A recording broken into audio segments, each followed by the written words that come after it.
one thing that he always says is, I love you, but I don't like you very much right now, which I think is an important thing because, you're not going to like the person you're with all the time. Well, it was way back in 2003, I believe. And we were still very, very little. Our moms were friends, and her mom came to visit at our house.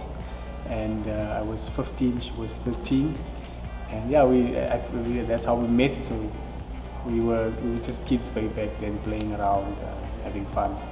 As we grew up, we grew fonder, we became best friends.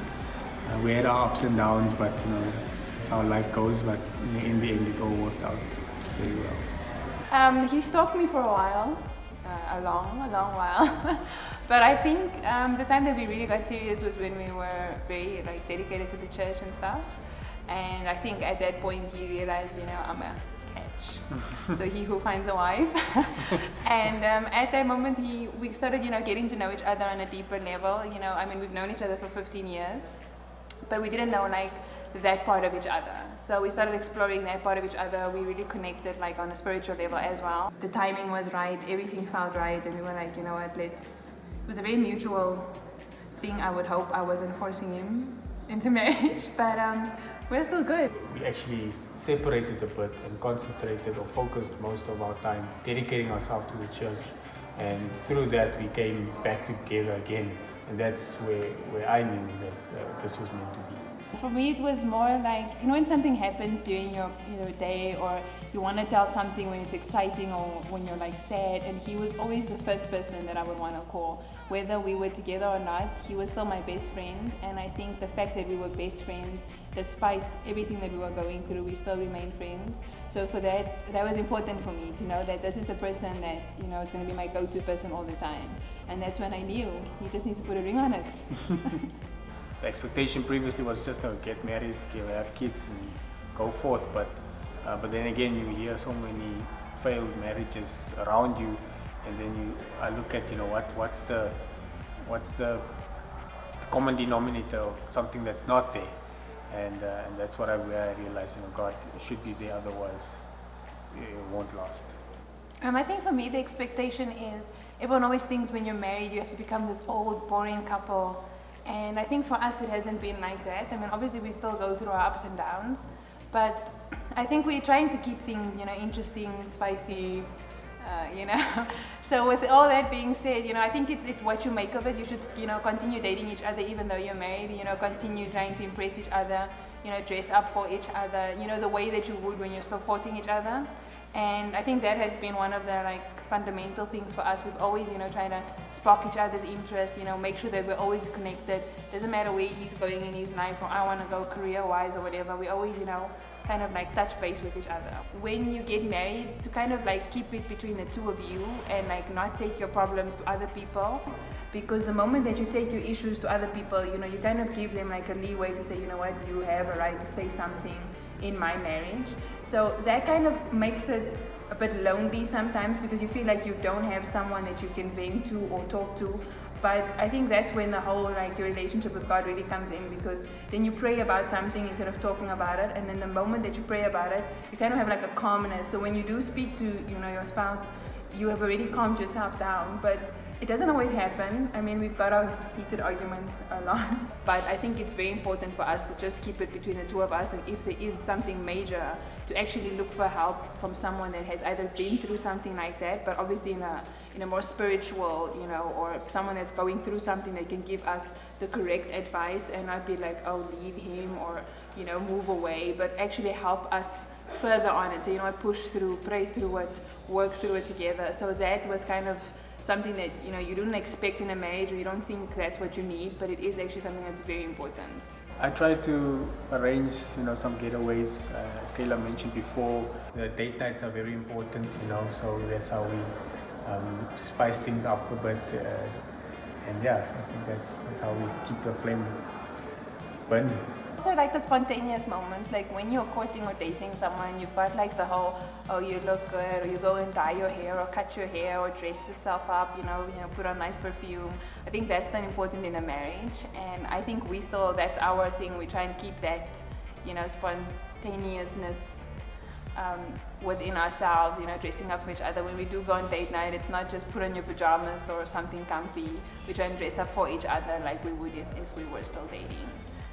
I think in the past, having friends of the opposite sex was definitely an issue, because I mean, you, like me as a woman, if another lady comes and she's like overly friendly, I would obviously get that sense, and he might not get it because from his side it might be very innocent, and it would start unnecessary drama and arguments that were not necessary. What was important was, because we've known each other for such a long time, we would argue about it, and then we later on got to a conclusion. We were like, okay, let's talk about it instead of yelling at each other. And because we were speaking to each other and voicing our opinions and saying, you know what, when you do this, it makes me feel like this. So because we were phrasing the questions differently and saying it differently, we got different responses from it. Because we're from Namibia, our group of friends is very small, but I think because I know what he wants and he knows what I want, and because we've already spoken about it, it's not a big issue for us. And if something does bother him, if I've got a new male colleague or friend or something, he would come to me and say, okay, listen, the way that this person is towards you is not something that I approve of, or I don't like this, or there's certain things about your conversations that I don't like. And then we'll speak about it, and obviously if it's something that bothers him, I have to take it into consideration, because it's not just my feelings that come into play anymore. Because we're married and we're one person, you have to kind of like see the other person's, put yourself in their shoes. And that's a very important thing. I think that's for us, was like, it's not that he's telling me, listen, you're not allowed to be friends with that person. It's more of, I know that you guys are friends, but there are certain things that I pick up from your friendship that does not sit well with me. And then it would make me go sit and be like, okay, you know what, let me put myself in his shoes, let me see how, what I am doing, how it makes him feel. And because he comes to me in such a very calm way, it doesn't make me feel like, I'm going to show you, he's going to be my friend and I don't care. So it's a very mutual, very mature conversation that we have. But I do believe that you should still have friends, and if you do have friends that are of the opposite sex, they also need to respect the fact that you are married and this is how your person feels. And they should want to meet your person, because if that person if a guy doesn't want to meet my husband, then what are your intentions with him, or with me? So it's important, and again, as what she mentioned earlier, marriage counseling. It's a lot of the advice that we follow comes from marriage counseling, and the older couples in the church where they've also gone through these things, and we get advice from them. So yeah, it's important.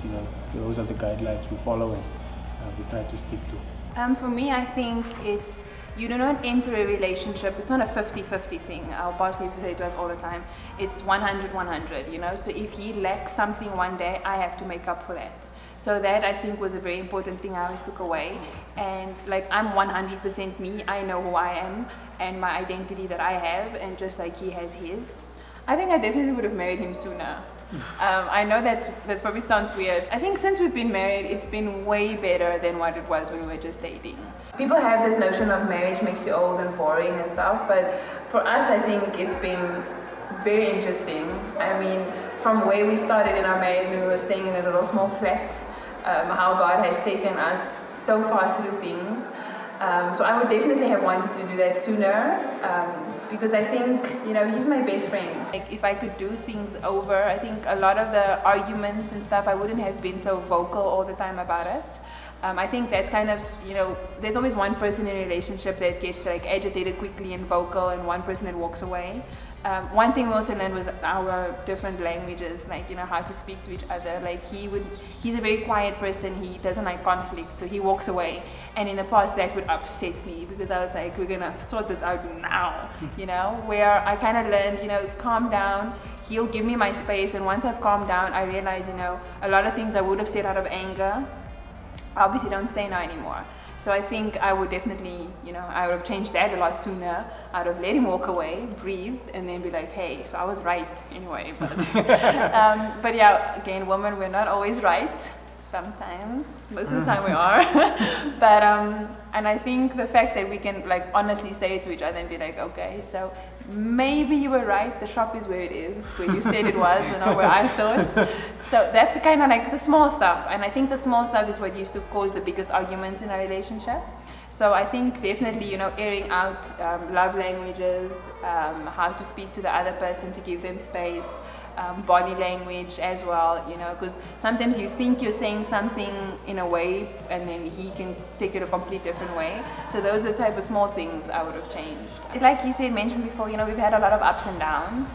And a lot of times the downs have been really, really low. But, I think the fact that we've always stayed grounded and we pray separately and we pray together, that was a big part of our foundation.